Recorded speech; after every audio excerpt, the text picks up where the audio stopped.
இந்த உச்சகுரு பெயர்ச்சியில் கும்பத்திற்கு எப்படி அமைய போகிறது? கோவில் எடுத்துக்கிட்டோம் அப்படின்னாலே மேலே இருந்து அழகு காட்டக்கூடியது அந்த கும்பம் தான். அதே மாதிரி கும்ப மரியாதை அப்படின்றது எல்லோருக்குமே கொடுக்கக்கூடியது. பட் அந்த கும்பத்திற்கு என்ன மாதிரியான மரியாதை கிடைக்குது, அவங்களுக்கு பாதக நிலை என்ன, சாதக நிலை என்ன என்பதை தெரிந்து கொள்ளலாம். சுந்தரபாண்டி அவர்களிடமிருந்தே தொடங்கலாம். கும்பத்திற்கு இந்த குரு பெயர்ச்சி எப்படி அமையுது? கும்பராசி காலச்சக்கரத்துக்கு 11ஆம் இடம். நீங்கள் சொன்ன மாதிரி கும்பராசிக்காரங்க ஒரு வீட்டில் இருந்துட்டாலே அந்த வீட்டுக்கே ஒரு பெருமை, ஒரு புகழ், அந்தஸ்துங்கிறது உண்டு. ஸோ ஒரு அலுவலகத்தில் ஒரு கும்பராசிக்காரங்க ஒரு ஃபேக்ட்ரியிலையோ ஒரு கம்பெனிலேயோ ஒர்க் பண்ணுறாங்கன்னா அங்கே அத்தனை பேருடைய சுமையும் சுமக்கக்கூடிய ஒரு சுமை தாங்கியாக தான் கும்பராசிக்காரங்க இருப்பாங்க. மனசுக்குள்ளே பல விதமான பாரங்கள் இருந்தாலும் அதை சமாளிச்சுக்கிட்டு வேலை பார்க்கக்கூடிய நபர்கள் தான் நம்மளுடைய கும்பராசிக்காரங்க. ஸோ கும்பராசிக்காரங்க இப்போ என்னைய பொறுத்தவரை வந்து பார்த்திங்கன்னா பலவிதமான குழப்பத்தில் இருப்பாங்க. அவங்களுக்கு இதை செய்வோமா, அதை செய்வோமா, அப்படி செய்வோமா, இப்படி செய்வோமான்னு நிறைய குழப்பங்கள் உண்டு. ஸோ இந்த குழப்பங்களுக்கெல்லாம் காரணம் ராகு பகவான் ராசியில் இருக்கார். ஸோ இப்போ இந்த குரு பகவான் ராசிக்கு 6ஆம் இடத்துல அமர்ந்து இவங்களுடைய குழப்பம் இல்லாத நிலையை கொடுக்க போகிறார். அதே போல் இவங்க கொடுத்த வாக்கை காப்பாற்ற முடியல, ரொம்ப வருத்தப்படுறாங்க. 2ஆம் இடத்த குரு பார்க்குறனால இனிமேல் தான் கும்பராசிக்காரங்க மீண்டும் எழுந்து வந்தேங்கிற மாதிரி மீண்டும் பிறந்து வந்து தன்னுடைய கொடுத்த வாக்கை காப்பாற்றக்கூடிய சூழ்நிலை உண்டு. பொருளாதாரத்தில் எந்தெந்த தடைகள் இருந்துச்சோ, இவங்களுடைய பொருளாதாரத்தை யார் யாரெல்லாம் அபகரித்தாங்களோ அத்தனை விதமான செயல்பாடும் மாறி ஒரு பொருளாதாரத்தில் வெற்றி பெறக்கூடிய வாய்ப்பு கும்பராசிக்கு குரு பகவான் கொடுக்கிறார். அதுக்கடுத்து வந்து பார்த்திங்கன்னா இன்னொரு மிகப்பெரிய முக்கியமான விஷயம், குடும்பத்தை விட்டு பல கும்பராசிக்காரங்க பிரிஞ்சு வாழ்ந்துருக்காங்க.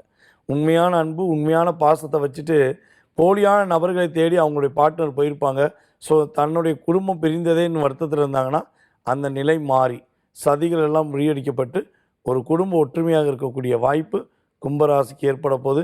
நிம்மதியான தூக்கத்தை இழந்த கும்பராசிக்காரங்க இனிமேல் தான் நிம்மதியாக தூங்க போகிறாங்க. கிட்டத்தட்ட ஒரு 5 வருடம் ஆச்சு. கீழே எத்தனை வருஷம்னு கமெண்ட்ஸ் கொடுப்பாங்க. எனக்கு தெரிஞ்சு ஒரு அப்ராச்மெண்ட்டாக சொல்கிறதா ஒரு 5 வருட காலமாக நிம்மதியான தூக்கத்தை இழந்த கும்பராசிக்காரங்க இனிமேல் நிம்மதியான ஒரு அழகான தூக்கத்தை சந்திக்கக்கூடிய வாய்ப்பு உண்டு. வெளிநாடு பயணம் உண்டு.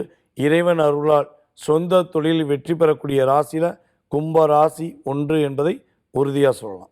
மிக்க மகிழ்ச்சி. ஞானத்தோடு சேர்த்து கும்பராசிக்கு இந்த குரு பெயர்ச்சி பலன் எப்படி அமைய இருக்கின்றது டாக்டர் வித்யா கார்த்தி அவர்கள்?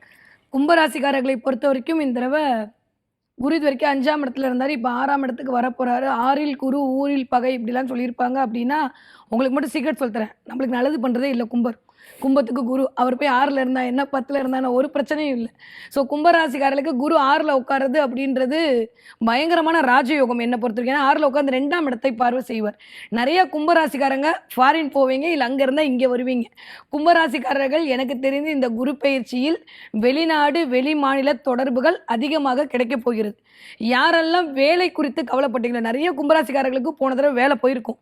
வேலை போயிருந்த கும்பராசிக்காரர்களுக்கு இந்த தடவை அதோட 2 மடங்கு சம்பளத்தோட வேலை கிடைக்கிறதுக்கான வாய்ப்பெல்லாம் இந்த தடவை இருக்கு. எனக்கா 7 நடக்குது அப்படின்னு சொல்ற மாதிரி கொஞ்சம் இது வரைக்கும் 7 சனியில் அவஸ்தப்பட்டு இருந்த கும்பராசிக்காரர்கள் இப்போ அந்த அவ்வளோ நம்ம துண்டு வந்தாச்சு. இன்னும் 2 மாதம் தாண்டிட்டீங்க அப்படின்னா கும்பராசிக்காரர்களுடைய வெற்றியை யாராலையுமே தடுக்க முடியாது. அதுதான் உண்மை. குடும்பத்திற்காகவே செலவு பண்ணக்கூடிய கும்பராசி, அப்படிதான் சொல்லுவேன்.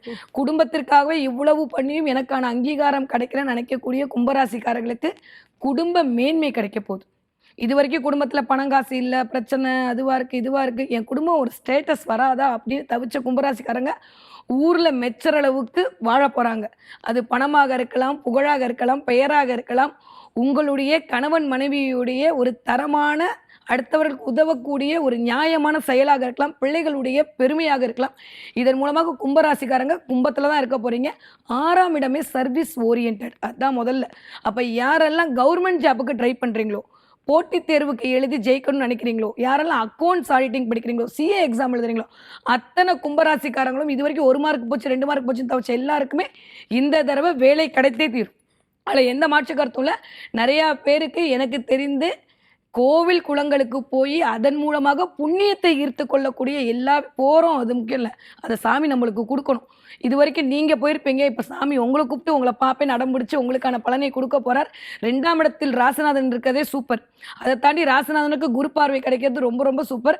இருந்தாலுமே கொஞ்சம் அதுக்கப்புறம் குரு கீழே இறங்க போகிறாரு. 7ல் ராகு கேது தலைக்கு மேலே இருக்காங்க. எல்லாரும் சொன்னாங்க, நான் 10 மாதமாக சொல்லிகிட்டு இருக்கேன், இப்போவும் சொல்கிறேன், குருவின் பார்வையில் ராகு சமத்து பிள்ளையா இருந்தார். இப்போ குரு கீழே இறங்கிட்டாரு. தயவு செஞ்சு திரும்பவும் சொல்கிறேன், ஏடிஎம் கார்டு பின்னாடி இருக்க 3 நம்பரை அடித்து சொன்னாலும் சொல்லாதீங்க. ஆன்லைன் ஸ்கேமில் மாட்டக்கூடிய 3 மாதத்தில் கும்பராசி முதல் ராசியாக இருக்குது. ரொம்ப ரொம்ப கவனமாக இருக்கணும். மற்றபடி எல்லாமே சூப்பராக இருக்குது. கேர்ஃபுல்லாக மட்டும் இருங்க. யார்கிட்டையும் உங்கள் ரகசியங்கள் பரம ரகசியமாக இருக்கட்டும், எதுவாக இருந்தாலும். அதே மாதிரி இன்ஸ்டாவில் ரீல் போடும்போது, ஃபோட்டோ ஷேர் பண்ணும்போது கொஞ்சம் கவனம். மற்றபடி சூப்பர். மிக சிறப்பு. வேலை கிடைச்சிடும்ன்ற ஒரு நம்பிக்கையவே எடுத்து கொடுத்துருக்காங்க. டிஜிட்டலில் மட்டும் கொஞ்சம் கவனமாக இருங்க அப்படின்னு சொல்லியிருக்காங்க. ஆன்லைனில் பார்த்துக்கோங்க. டாக்டர் பஞ்சநாதன் ஐயா அவர்களே, நீங்கள் சொல்லுங்கள், கும்பத்திற்கு இந்த குரு பெயர்ச்சி என்ன பலன்களை கொடுக்க போகுது? அதாவது கும்பராசிக்காரர்கள் ஒரு வீட்டில் இருக்காங்கனாலே அந்த வீடு சுபிட்சமாக இருக்குமா. ஒரு லாப ராசி, காலபுருஷ தத்துவத்துடைய லாபமான ராசி. இவர்களால் பிறருக்கு மிகப்பெரிய லாபங்கள் உண்டு அப்படின்னு அர்த்தம். குரு பகவான் வாழ்க்கை எப்படிப்பட்டவர் அப்படின்னா தன லாபாதிபதி. நல்ல தனத்தை கொடுப்பார், வாழ்க்கையில் மிகப்பெரிய லாபத்தை கொடுப்பார். கும்பராசிக்காரர்களுக்கு தன்னுடைய வாழ்க்கை துணையை விட தான் பெற்ற பிள்ளைகளால் தான் உயர்வு. அவர்களைத்தான் இவர்கள் அதிகம் நேசிப்பார்கள், மனதால் நேசிப்பார்கள். பிள்ளைகளும் இவர்களை நேசிப்பார்கள். அப்படிப்பட்ட ஒரு அமைப்பு உண்டு. இந்த காலகட்டத்தில் 6ஆம் இடத்துல குரு பகவான் வரார். ருண ரோக சத்துருஸ்தானம் சொல்கிறோம், அங்கே குரு பகவான் வரார். அப்போ இவர்கள் உடனிருந்தே இவர்களை அழித்து கொண்டிருந்தவர்கள், யார் நல்லவங்க யார் கெட்டவங்கன்னு தெரியல அப்படின்னு நீங்கள் குழம்பிக்கிட்டு இருந்தீங்கன்னா, இப்போது உங்களுக்கு உங்கள் எதிரிகள் யார் என்று அடையாளம் தெரியும். அதே போல் இந்த காலகட்டத்தில் எவ்வளவு கடன் வாங்கியிருந்தாலும் அந்த கடனை அடைக்க போகிறீங்க. தொழில் ரீதியான கடன் இருக்குது, பிள்ளைகளை படிக்க வைக்கிறதுக்காக கடன் வாங்கினேன் அப்படின்னு நீங்கள் எப்படி சொல்லியிருந்தாலும் அந்த கடனை அடைக்கக்கூடிய யோகம் இருக்குது. மீண்டும் கடன் வாங்கலாம், எவ்வளோ வேணால் கடன் வாங்கலாம், அதை அடைக்கக்கூடிய யோகமும் உங்களுக்கு வரும். அப்போ தொழிலில் மிகப்பெரிய அளவிற்கு உயரக்கூடிய யோகம், வங்கி கடன் உதவி கிடைக்கக்கூடிய யோகம், பிள்ளைகளுக்கு கல்வி வளர்ச்சி கிடைக்கக்கூடிய யோகம், இது எல்லாமே இருக்குது. இந்த ஆண்டுடைய இறுதியிலும் அடுத்த ஆண்டுடைய ஆரம்பம் 27 ஆரம்பத்திலையும் குரு பகவான் 7ஆம் இடத்திலிருந்து உங்களை பார்க்கிற போது திருமண செய்திகள் பல குடும்பங்களில் கூடி வரப்போது. உங்கள் வீட்டில் என்ன திருமண தடை இருந்தாலும் அது நிவர்த்தியாகும். அது மாதிரி புது பிஸ்னஸ் ஆரம்பிக்கிற யோகம், பிஸ்னஸ் வளர்ச்சியாக இருக்கக்கூடிய யோகம் இந்த காலகட்டத்தில் நடக்கும். வேலை மாற்றம் பலருக்கு கிடைக்கக்கூடிய வேலை மாற்றத்தை ஏற்றுக்கோங்க. குடும்பஸ்தானத்தை குரு பகவான் பார்க்கிறார். உங்கள் பேச்சினால் ஏற்பட்ட பிரச்சனைகள், அதனால் குடும்பத்தில் ஏற்பட்ட சிக்கல்கள் தீர்ந்து குடும்ப உறவுகள் மீண்டும் மலரும். நல்ல ஒரு தன லாபம் கிடைக்கும். ஒரு சந்தோஷமான காலகட்டம் இது. இந்த காலகட்டத்தில் சித்தர்கள் வழிபாடு செய்யணும். சித்தர்கள் ஜீவ சமாதிகளுக்கு போய் வழிபாடு செய்யுங்க. கும்பராசிக்காரர்களுக்கு எந்த பிரச்சனைகள் இருந்தாலும் அது மறைந்து ஒரு நல்ல காலம் ஏற்பட போகுது. மிக்க நன்றி டாக்டர் தீபா அருளாளன் அவர்களே. நீங்க சொல்லுங்க, கும்பத்திற்கு இந்த உச்ச குரு பெயர்ச்சி எப்படி பலன் கொடுக்க போகுது? கண்டிப்பாம்மா. பொதுவாக பாருங்க, கும்பம் கடந்த 6 வருஷமா நான் பெருசாக நல்லா இல்லை. நீங்கள் எல்லாம் சொல்கிறீங்க இப்போ சனி பகவான் பாத சனியாக வந்துட்டாருன்னு.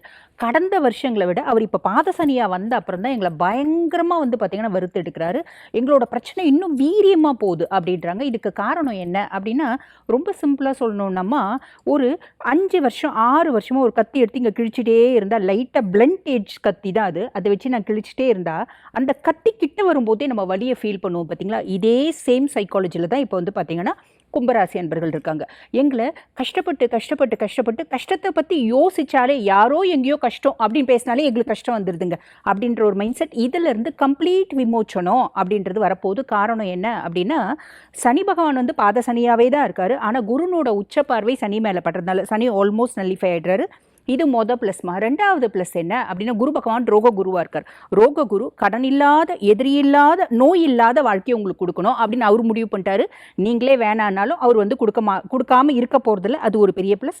அதுக்கும் மேலே ரொம்ப சிம்பிளாக சொல்லணும் அப்படின்னா, உங்களோட டே டு டே ஆக்டிவிட்டீஸை ரொம்ப பர்ஃபெக்டாக செய்யக்கூடிய காலகட்டம். ரொம்ப நாள் கழித்து குடும்பத்தில் உங்களுக்கு மதிப்பு மரியாதை அப்படின்றது இருக்கும். உங்களை வேணான்னு தூக்கி போட்டு போன ஒரு உறவு உங்களை தேடி வரும். இது ஒரு ப்ளஸ்.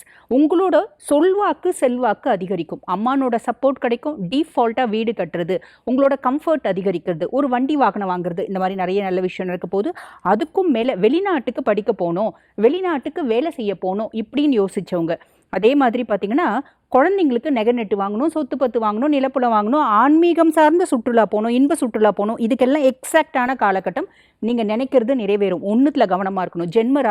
ஜென்மராகு என்ன பண்ணுவார், இன்னும் வேணும் இன்னும் வேணும் இன்னும் வேணுன்ற எண்ணத்தை ஏற்படுத்துவார். நிறைய நேரம் என்ன பண்ணுவார், ரொம்ப சிம்பிளாக சொல்லணும் அப்படின்னா, எதிர் வீட்டுக்காரன் பார் ரொம்ப அநியாயம் பண்ணி சம்பாதிச்சு தானே இருக்கான், சௌக்கியமாக இருக்கான்ல, அந்த 3வது தெருவில் இருக்க 4வது வீட்டு பார், அவன் செய்யாத ஃப்ராடு தனமே கிடையாது, ஆனால் சூப்பராக இருக்கான். நம்ம ஏன் அந்த மாதிரி ஃப்ராடு தனம் செய்யக்கூடாது, நம்ம ஏன் குறுக்கோழியில் பணம் ஈட்டக்கூடாது செய்யக்கூடாதுன்னு தோணும். அந்த எண்ணம் தோணும் போதே மண்ணை நோண்டி புதைச்சிடுங்க. ஏன் அப்படின்னா நீங்கள் அதுக்கெல்லாம் லாக்கிப்பட்டு வர மாட்டீங்க. எப்பயுமே உங்கள் வழி தனி வழி, நேர் வழி. ஏன்னா ராசி அதிபன் சனி. அப்போ ஹானஸ்ட்டாக நீங்கள் எது செய்கிறீங்க அப்படின்னாலும் கண்டிப்பாக சக்ஸஸ் ஆகும். No need to worry. சிம்பிளாக ஹானஸ்ட்டாக இருங்க, அது மட்டுமே போதுமானது. மிக்க நன்றி. சாதக நிலை பாதக நிலை இரண்டையுமே எங்களுக்காக எடுத்து சொன்னீங்க. இப்போ வாழ்வியல் பரிகாரத்தோடு கும்பத்திற்கு இந்த குரு பயிற்சி எப்படி அமைகிறது திரு ரத்னகுமார் அவர்கள்? கும்பராசிக்கு எதுலையுமே இல்லாத சிறப்பு பார்த்தீங்கன்னா, 2ஆம் இடம் தனஸ்தானத்தையும் குரு பார்க்குறாரு, 12ஆம் இடம் விரயஸ்தானத்தையும் குரு பார்க்குறாரு. அதில் தான் ரொம்ப கவனமாக இருக்கணும். இவங்களுக்கு ஆல்ரெடி அதாவது ராசியிலே ராகு, 7ஆம் இடத்துல கேது இருக்கார். இது ஒரு மைனஸ் பாயிண்ட்டு. அது மட்டும் இல்லாமல் இவங்களுக்கு 7.5 சனியோட கழுவடை பகுதி அப்படின்னு சொல்லக்கூடிய இறுதி காலங்கள் இன்னும் ஒரு வருடம் 1.25 வருஷத்துக்கு இருக்குது. அப்போ இவங்களுக்கு குரு 2க்கும் 11 கூடியவன். இவங்க பார்த்தீங்கன்னா 6ஆம் இடத்துல உச்சம் பெறுகிறார். அப்போ என்ன பிரச்சனை வரும்னா, 6ஆம் இடங்கிறது அடிவயிறு, ஃபேட்டி லிவர் சார்ந்த பிரச்சனைகள் வர்றதுக்கான வாய்ப்புகள் இந்த கும்பராசிக்காரர்களுக்கு உண்டு. அதே போல் கும்பராசிக்காரர்கள் ரொம்ப எமோஷனல் பர்சன். அதாவது பிடிவாதத்தை இவங்க குறைக்கணும். காரணம் 2 கூடையவன் உங்களுக்கு 6ஆம் இடத்துல இருக்கனால வாக்கு கொடுத்தா ரொம்ப கவனமாக இருக்கணும். அதை ரொம்ப கவனமாக ஹேண்டில் பண்ணணும். 12ஆம் இடம் உங்களுக்கு அயனசயன போகஸ்தானம்னாலும் மைனஸ்ன்னு பார்த்தீங்கன்னா அது விரயஸ்தானம். கண்டிப்பாக உங்களை தேடி கடன்கள் வரும். அது வங்கியில் இருந்தாலும் சரி, உங்கள் நபர்களாக இருந்தாலும் சரி, நிச்சயமாக வரும். அது உங்களுக்கு தேவையாக இருந்தால் மட்டும் அதை வாங்கி நீங்கள் யூஸ் பண்ணி அடுத்த லெவலுக்கு போங்க. கும்பராசிக்காரங்க நிச்சயமாக கொடுத்து வச்சவங்க தான், அதில் எந்த வித மாற்று கருத்துமே இல்லை. உங்களுக்கு தேவைன்னா மட்டும் கடன்களை பயன்படுத்திங்க. இதுக்கு என்ன பரிகாரம் அப்படின்னா, வியாழக்கிழமையில் கோவிலில் வேதம் ஓதக்கூடிய பிராமணர்களுக்கு பரங்கிக்காய் வாங்கி நீங்கள் தானமாக கொடுக்கும்போது இந்த 6ஆம் இடத்துல இருக்கக்கூடிய குருவால் ஏற்படக்கூடிய பிரச்சனைகளும் 12ஆம் இடத்தை பார்க்கறதுனால வரக்கூடிய தொந்தரவுகளும் உங்களை விட்டு பரிபூர்ணமாக நீங்கி போயிடும். மிக்க நன்றி ஐயா. நிறைவு செய்தவதற்கு மிக்க நன்றி. கும்பராசி அன்பர்களே, உங்களுடைய மனக்குறைகள், மன வலிகள் இதெல்லாம் மனசுலேயே நினச்சிட்டு இருந்திருப்பீங்க. அது எல்லாவற்றிற்கும் விடை சொன்ன மாதிரி ஒவ்வொரு ஜோதிட வல்லுநர்களும் மிக சிறப்பான விளக்கங்கள் உங்களுக்காக கொடுத்துருப்பாங்க. இந்த குரு பயிற்சி உங்களுக்கு நல்ல மாற்றத்தை ஏற்படுத்தட்டும். மனம் நிறைந்த வாழ்த்துக்கள்.